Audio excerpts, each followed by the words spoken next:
कि जिससे आप कांग्रेस छोड़कर संघे शक्ति कलयुगे। कलयुग में अगर कोई चीज़ काम करेगी तो वो संघ और संगठन ही काम करेगा, वही सबसे बड़ी शक्ति है। कांग्रेस आरोप लगा रही है कि आपने बड़े वादे किए थे कांग्रेस पार्टी और अचानक नॉमिनेशन वापस ले लिया। सीधी सी बात है, जब आप ज़मीन पर जाते हैं, आम जनता से मिलते हैं, लोगों से मिलते हैं, उनकी मानसिकता को समझते हैं, उनके मर्म को समझते हैं, उनके दर्द को समझते हैं, तो उसके लिए जो सबसे अच्छा रास्ता होता है उनके दुखों का निराकरण करने का, उस रास्ते पे चल पड़ा हूँ। जीतू पटवारी ने एक ये भी कहा, क्यों महसूस हुआ?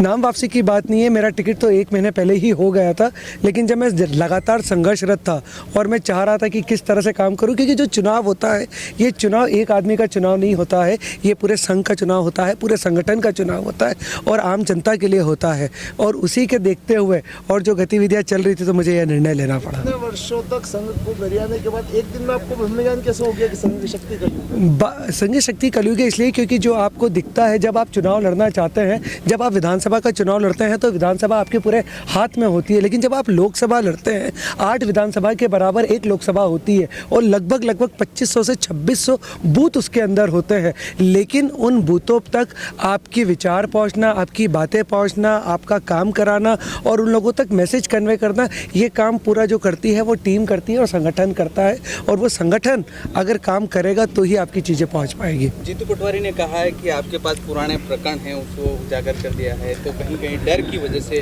आप कांग्रेस छोड़। मैं 3 दिन पहले भी बोल चुका हूं इन बातों को लेकर। पिछले 22-23 साल से काम कर रहा हूं बाजार में।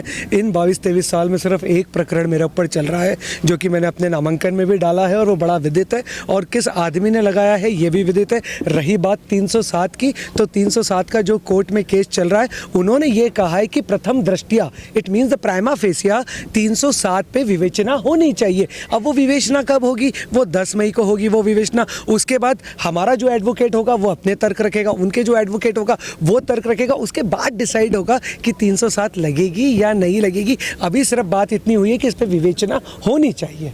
28 लाख जो मतदाता है जो इंदौर के संसदीय सीट को लेकर, उनके साथ आपने खिलवाड़ किया, इस तरह का बयान की कांग्रेस ने कहा। नहीं, ये कहना बिल्कुल ही गलत है कि मैंने किसी के साथ गलत खिलवाड़ किया है। अगर आज इंदौर की 26.5 लाख की जनसंख्या है, आप उन तक उनका दर्द दूर करने के लिए आप उनके पास जाते हैं। एक जो आदमी समाज सेवा करता है, राजनेता होता है, उसका काम होता है लोगों के लिए काम करना, हर वर्ग के लिए काम करना और हर वर्ग के दुख को दूर करना। लेकिन क्या आप उनके उस दर्द को और दुख को दूर कर पा रहे हो या कर पाओगे? ये बहुत महत्वपूर्ण सवाल है।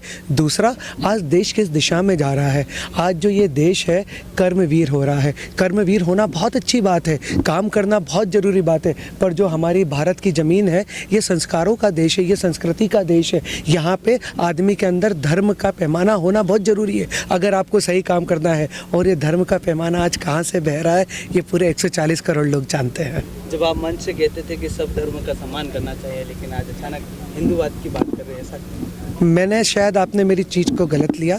मैंने आपसे कहा है धर्म, आपके आराध्य देव, सब चीज़ों का आपके अंदर होना चाहिए, और जो बच्चे आज काम कर रहे हैं उनमें धर्म होना चाहिए। आज आराध्य देव मैं महावीर स्वामी को मानता हूँ, आज कोई राम भगवान को मानता है, कोई कृष्ण भगवान को मानता है, कोई विश्वकर्मा जी को मानता है। सबके अपने आराध्य देव हैं, पर आपके अंदर भगवान के लिए वो समर्पण और वो प्रेम होना चाहिए।